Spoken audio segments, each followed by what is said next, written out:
This episode of the Old Dogs REI Network is brought to you by Mino Studio.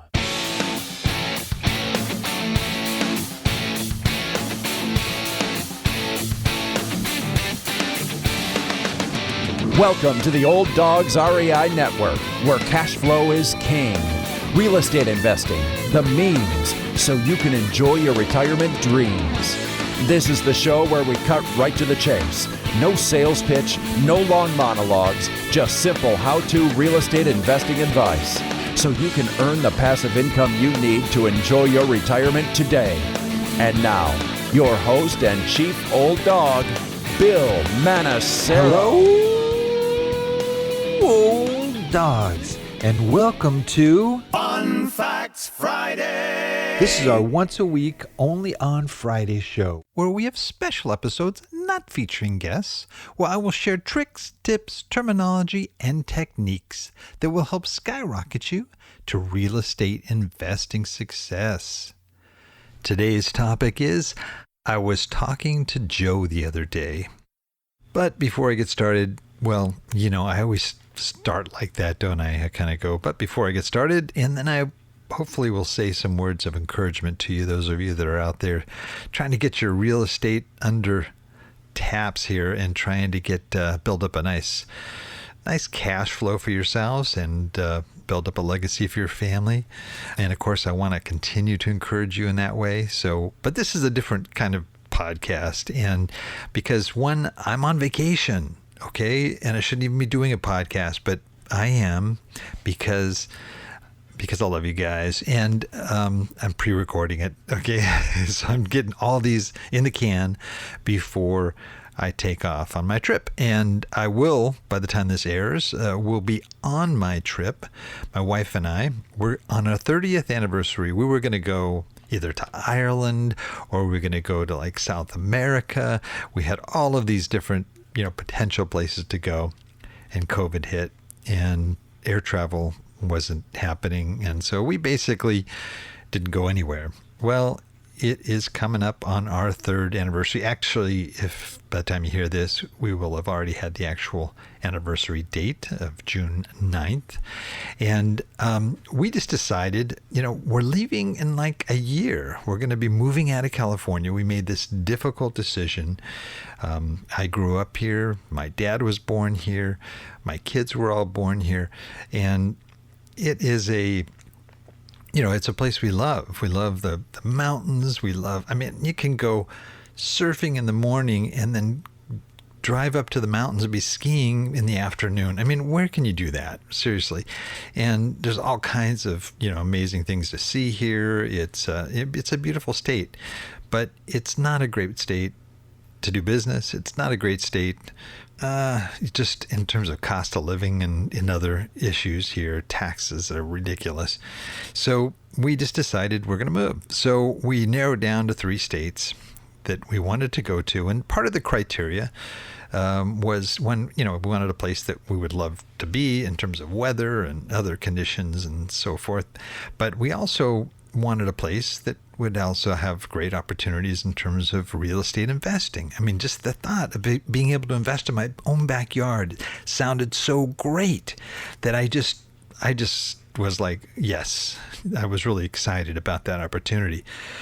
Plus, we have a daughter out in Ohio, and we've been a long ways from her. It's been hard to get out there all the time to visit, and we want to live closer there too. So we're looking at different options, and we narrowed down to Texas, Florida, and Tennessee as the 3 potential states that we might want to live in. So we've been doing a lot of research in the meantime. We're looking at real estate costs, and we're looking at multifamily. We're looking at cost of living, on and on and on. Population stats, all kinds of market type information on the real estate side. But then on the living side too, we're looking at places that we would enjoy living. That have outdoor things that we could do. We like to do things outdoors. We like to like to go hiking and exploring and doing different things. So we kind of narrowed it down. And so we are on that trip right now as this is airing. We're kind of nearing the end of that 2-week trip. But I kind of started this off by saying I was talking to Joe the other day, and actually I was talking to Joe this morning, and I try to periodically, as best I can, is try to connect with people that either need information that I can share, or talk to people that I can glean information from. Well, Joe, who I talked to today, and Joe's a good name. It's my middle name, my dad's middle name. I got 2 sons with middle name Joes. I mean, there's a lot of Joes around, and some of you may know the other, there's some other Joes, a lot of different Joes in my life and so forth. But, Joe Fairless, been an important person in my life in terms of real estate. Well, this isn't Joe Fairless. This is Joe Holmes, who has been on our show twice. He's a local investor. He is a guy that crushes it in real estate investing in California, which to me is pretty amazing, because when I first started investing, I couldn't even realistically think of investing in California because the costs were so high, cash flow was so low, and all the things that I was looking for were not here. And so I immediately started as a out-of-state investor. Actually, I started investing in Haiti, but I was planning to come back to California knowing that I would not be investing in California. But he does invest, and he does really well. And he's about my age, so he has been around for a while, been through a lot of different downturns in the economy, has dealt with recessions and all kinds of ups and downs, and has fared very well. He understands the market. He understands the various bubbles that come and go, and he gears his business to that. He is a realtor. In fact, he's a broker, has his own brokerage, and he's getting to be on the show, so I don't want to say too much about Joe, but I do want to say that one, it's really great to talk to people that have that much experience that you can talk to, that have been through 40 plus years he's been investing, and to get their thoughts on certain things. And one of the things we talked about, he's a flipper. When I first met him, he was on my show, and he talked about flipping, and he was doing, sort of a modest kind of business. He's flipping at least a home or two a year. But in California, that's kind of all you need to do, because you can flip a home and make 50 or 100 grand just like that. And he had his brokerage firm, and it was doing really well. And his son-in-law and his daughter are very active in his business, and probably more active in running the brokerage now than he is. He's kind of venturing into another area that I'll have him talk about when he comes on the show. But we talked about a lot of things. I talked to him about flipping and wholesaling, and he's going crazy flipping right now. Going crazy. And I was really confused. I said, look, this is a seller's market right now.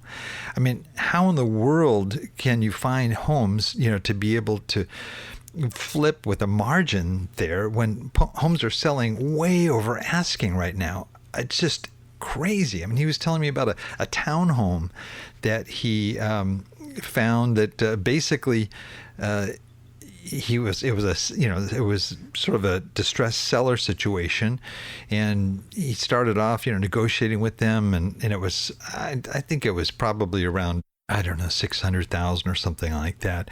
But by the time he got through with the negotiating, the thing was up to 800,000 in value. And this was not a long period of time. We're talking a matter of months, not even years. That's how crazy the market is.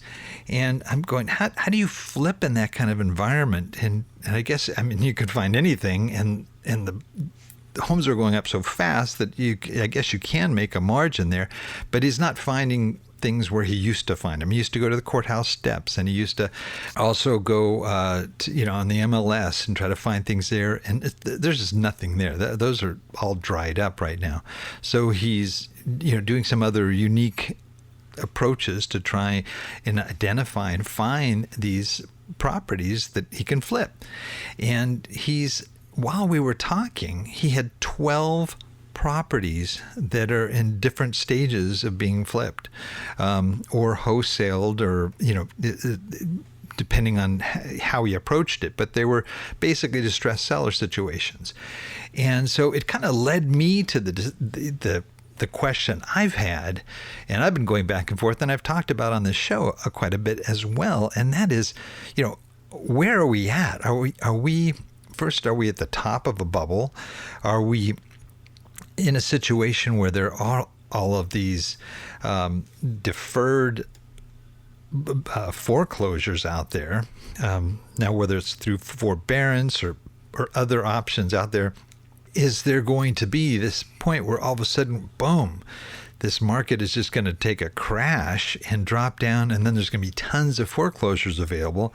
One of the guys that's been on our show too, Ken McElroy, even Kiyosaki, have said, there's something coming soon, and you better prepare yourself for it. And there's a lot of, Harry Dent, economists, and other people out there that are, saying that this thing is going to crash. Well, Joe was telling me today that he personally feels that there is not going to be this slew of foreclosures coming in, not in the current environment. Now, maybe it can happen further down the road, but in the current environment, most people have so much equity, so much more equity in their homes, that there's really no need to foreclose. All you got to do is sell, and you're going to probably make out like a bandit. I mean, the as-is homes that are selling at ridiculous rates is just through the roof. So, why would there be a reason to foreclose? You wouldn't have to foreclose if you have that kind of a margin that you could not only pay off your loan and any seconds or what have you that you might have on it, but there's still going to be money left over. And even this distressed buyer or seller situation that he had with this townhome, not only the guy, he just made out really well, but he paid off everything that he had to deal with. And so there's just a lot of unknowns at this point, and this is why it's really good to get out there and talk to people. It's just to get other people's opinions. Now granted, California is a different market. He knows California, Southern California especially, very well. Whether that's going to be similar to something you might find in Tallahassee, Florida, or in Long Island, New York, or whatever, probably very different. But I think that there are some realities there that we have to look at, and that is the truth, is that, foreclosure usually happens when somebody can't afford to make their mortgage payments, they fall behind. And now if it's for a long enough period of time, then you're going to owe a lot. And if you can sell the home and pay that off, then that's great. But what happens if you like with forbearance right now, where you postpone. I think most lenders will probably refinance and put whatever you owe on the back end. But there are those lenders too that won't let you do that. And I have some loans that, unfortunately, they're probably more in that camp, where they don't feel they have to do that. Now, granted, I never really went that far to see if they would do it if we really got into a tough situation. But just in asking and inquiring, most of them said, no, we don't do that. So the question is here really, for us that are investors, what do we do? How do we project what's going to happen? And what I was really impressed with, and impresses me a lot about this Joe, is that he looks at what's going on and he adapts to it. Even though for years he did the courthouse steps things and bought homes there and knew the margin, was always able to find properties. He's not doing that anymore. So he's very wrapped up in actually building a team that's marketing to distressed sellers, and they're doing volume business that's generating enough leads for them to have 12 flips on right now in place. So these are amazing things when you look at, gosh, this is a seller's market. Anybody who wants to sell anything can basically, in a matter of days, he's telling me about deals that are in a matter of hours. They're sold, and they're sold way beyond asking price. So it is confusing, and it's tough, to really know how to put your plan together when you really don't know what's going to happen 5-10 years down the road. So he's just adapting to what he can do right now. And because he's not necessarily buying for the long term, he's flipping. He doesn't really have to be concerned with the long term. Those of us that are buying rental property, yeah, we're concerned. One, we do want to know that our homes are going to go up in value. And buying isn't really contingent on the equity if we're buying for cash flow. But we also want to know that rents aren't going to come down and it'll cut into our cash flow. And so, in putting your decisions together, my recommendation to you is talk to people. Talk to people who have been doing this for a long time. Find your Joe that you can talk to and that has been dealing with the markets for 20, 30, 40, 50 years out there. Gosh, I get so much great information from, people like Sam Freshman, okay, and I've had him on the show and talk about syndication. Well, this guy's he's got 60 or 70 years of investing experience, and just the amazing stories he can tell me, the insight, the wisdom. These are great people to find if you can find them. And I think that's something you might want to mix in. You got to be meeting people anyway. That's part of what we do. You got to find good bankers and lawyers and people that are part of your team, and you're going to network to do that. You need a network of investors, depending on what you're doing and so forth. So people are an important part of your mix, but trying to, having that one-on-one time, at bottom breakfast, for the cost of, of eggs and whatever, it was just worth so much more because of a lot of the insight. And we talked about a lot of other things, but I'm just kind of zeroing in on one of the areas that really stuck out to me. But I think that's something that each of you should really do, is try to find your Joe, make that part of your to-do list, and this person may end up being a mentor to you. I've referred some of the young guys that I work with and have met for coffee or breakfast or whatever it is, and to him, and they're doing stuff with him, and he's plugging them into his program. He's not really, doesn't really have like a program, an educational program or anything like that, but he has actual work that's going on where he needs help. He needs people to do it, and they're going to get a cut of the action. So there are some great opportunities there. But I think finding your Joe will be a great help for you as you move forward. I think again, that's just a basic requirement, I think, for all real estate investors, is to have that mentor, that person that you can talk to. Now, Joe isn't officially my mentor, but you have enough Joes like that out there, and it's almost like having one amazing mentor, just people that you can tap into, that you can glean information from. That's really the show for today. There really aren't going to be any show notes here. This is because I'm on the road and I don't have time to type them or put them together or do any of that kind of stuff. This is just a casual conversation between us. I want to encourage you. Hey, I was really encouraged by Joe today.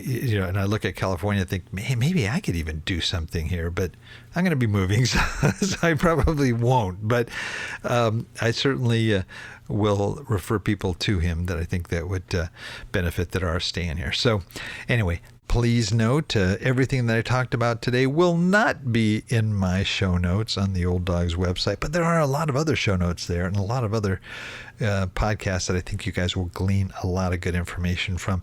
Also, you can look up Joe Holmes, Homs, and you can listen to his 2 previous interviews, which were excellent and some of the most popular ones I had. So that is it for today. Remember, cash flow is king and real estate investing the means. Keep moving forward, and may God bless. Thank you very much for visiting the Old Dogs REI Network. We would greatly appreciate if you would stop by iTunes and let us know what you think of the show. We would love if you could subscribe to the podcast, give us a 5-star rating, and write a review. The more ratings and reviews we receive, the more visible the podcast will be to others. Thank you.